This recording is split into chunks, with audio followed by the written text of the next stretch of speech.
গণতান্ত্রিক প্রক্রিয়া না। নির্বাচনের নামে আপনি গণতন্ত্র বলবেন, গণতন্ত্র উদ্ধারের জন্য নির্বাচন দরকার, কিন্তু নির্বাচনের আগে যে দুইটা ব্যাপার রয়ে গেছে অন্তত দৃশ্যমান, 5,000 না 5,500 অস্ত্র নাকি লুট হয়েছে, তারপরে আপনার অস্ত্র লুট হয়েছে। তো অস্ত্র যদি লুট হয়, সেই অস্ত্র যদি উদ্ধার হয় নাই, আমরা সবাই ব্লেম গেম দেই। রিটও করা হয়েছে যে অস্ত্র উদ্ধার না হওয়া পর্যন্ত। যাই হোক, রিটে যে মনে করেন রিটে যদি অ্যাবসলিউট করে দেয় রুলটা, হ্যাঁ অস্ত্র উদ্ধার করার জন্য ডাইরেকশন দিলাম, অস্ত্র উদ্ধার করবে কে? ওই মাঠের সেই পুলিশ, ওই মাঠের সেই আর্মি। কথার কথা বলছি। এখন সবাই আমরা বলি সরকার ব্যর্থ, আমি তর্কের খাতিরে ধরে নিলাম সরকার ব্যর্থ, কিন্তু ব্যর্থতাটা খালি ডাইরেক্ট ব্লেম না দিয়ে অন্তত একবার সরকারের সাথে গিয়ে বসেন না ওপেন, যে প্রফেসর ইউনূস সাহেব, আমি ওই পার্টির লোক, তুষার ভাই আমরা এই পার্টির লোক, আপনারা জানতে চাই কি অস্ত্রগুলো উদ্ধার হলো না কেন? আপনি কি নির্দেশ দেন নাই, নাকি আপনি নির্দেশ দিয়েছেন কিন্তু আপনার নির্দেশটা মানে নাই? ওপেন করেন, চ্যালেঞ্জ করলাম। এটা যদি না বলেন তার মানে ব্লেম গেম চলতেছে। হয় ইউনূস সাহেব ডাইরেকশন দিচ্ছে, তার প্রশাসন শোনে না, আর নয়তো ইউনূস সাহেব ডাইরেকশন দেন নাই। কিন্তু আপনারা যারা জিজ্ঞেস করেন না, আপনারা কি ব্লেম গেম দিয়ে রাজনীতি করবেন? এটা তো হয় না কি ভাই তুষার ভাই? এই ব্লেম গেম হয় না। আমার তো অধিকার আছে, তুষার সাহেব হইলো আইজিপি, আমার তো তারা জিজ্ঞেস করার অধিকার আছে। আচ্ছা আইজিপি সাহেব, এটা হচ্ছে না কেন? ওই জায়গায় গরম পানি মারেন, এই জায়গায় ঠান্ডা পানি মারেন, কি কারণে? আপনার কি সরকারের কেউ বলছে, হোম মিনিস্টার, নাকি আপনার মন মতো চলছেন? তাহলে তার একটা জবাব দিতে হবে। আমরা ব্লেম গেম খেলতেছি, এই চিটপাটের রাজনীতি চলবে না। ওই দিক থেকে তো আপনি বিগত সরকারের বলতে হয় ভালো, ডাইরেক্ট কইতো এইটা করো, এইটা পিঠে ধ্বংস কর, এইটা ঠিক কর। আপনি তো স্বচ্ছতা লাগবে রে ভাই। স্বচ্ছতা মানে সরলীকরণ, কিছু সত্য কথা বলা। এখানে টোটাল ব্লেম গেম চলতেছে।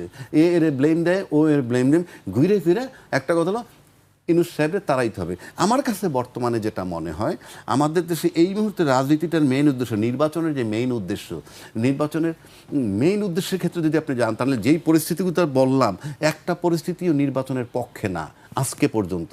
তারপর যখন আমরা নির্বাচন চাই, তখন মনে হয় যে নির্বাচনের চেয়ে গুরুত্বপূর্ণ ইউনূস সাহেবকে অপসারণ করা। অথচ নির্বাচনটা একটা সুষ্ঠু নির্বাচন হইলেই কিন্তু নির্বাচনের ইনসাইড চলে যেতে বাধ্য। আর নয়তো আপনাকে প্রক্রিয়া করতে হবে তাকে সরানোর জন্যে, যদি নির্বাচন ছাড়া হয়। 2 নম্বর আসেন, এই ইউনূস সাহেবের রাখার জন্য আবার কিছু দল আছে, আমরা শুনি, নাম বলবো না কারো, কি তারা নাকি পাওয়ারে না গিয়ে পাওয়ার এনজয় করতেছে, বরং নির্বাচন হয়ে গেলে তারা যদি নির্বাচন থেকে আউট হয়ে যায়, তখন তারা এই এনজয়টা করতে পারবে না।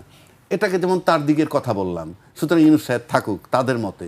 আবার যারা মনে করে যে নির্বাচন হইলেই ক্ষমতায় যাবে, তারাও কিন্তু এই সমস্ত বাজে পরিস্থিতিতে নির্বাচনটা চায়, আন্দোলনকে ইউনূস সাহেবরা সরাইতে চায় না। কেননা যদি ইউনূস সাহেব সরে যায়, তাহলে তো আমার আমসালা দুটো যাবে, আমি তো নির্বাচন করে ক্ষমতায় যেতে পারতাম। সুতরাং সেই জন্য ইউনূস সাহেবের বিরুদ্ধে আন্দোলন হওয়াটা কঠিন, আন্দোলন কইরে তারে তাড়ানো কঠিন। এটা যে কঠিন তার প্রমাণ বিগত 17 মাস তাকে কেউ সরাতে পারেনি ওইটা। সুতরাং আপনি সামনে যে আমাদের কপালে কি আছে আমরা ঠিক জানি না। এটার জন্য দরকার উনি যদি অন্তর্বর্তীকালীন সরকার বা আমি অন্তর্বর্তীকালীন সরকার, আমার তো লোক নাই, লোক তো সব রাজনৈতিক দলের। সুতরাং আমি আবারও বলছি, আগেও বলছি, রাজনৈতিক দল এতে যদি ভাইটাল যদি ধরেন বিএনপি জামাতের সাথে, আপনার জামাত এনসিপির সাথে একটা কথা বলতে হবে, একটা স্টেক হোল্ডার, আর্মি একটা স্টেক হোল্ডার, সরকার একটা স্টেক হোল্ডার। ঐক্যমত্য যদি 3 জন না হয়, এই ঐক্যমত্য যদি না হয়, তাহলে আপনার এখনও আমাদের নির্বাচন নিয়ে শঙ্কা আছে। আর যদি ঐক্যমত্য হয়, তাহলে ধরে নিতে হবে যে অ্যারেঞ্জ ইলেকশনের দিকে যেতে হবে। অ্যারেঞ্জ ইলেকশনের দিকে যদি না যেতে পারেন আপনি, ইলেকশন তুলে নেওয়া কঠিন হবে। জি।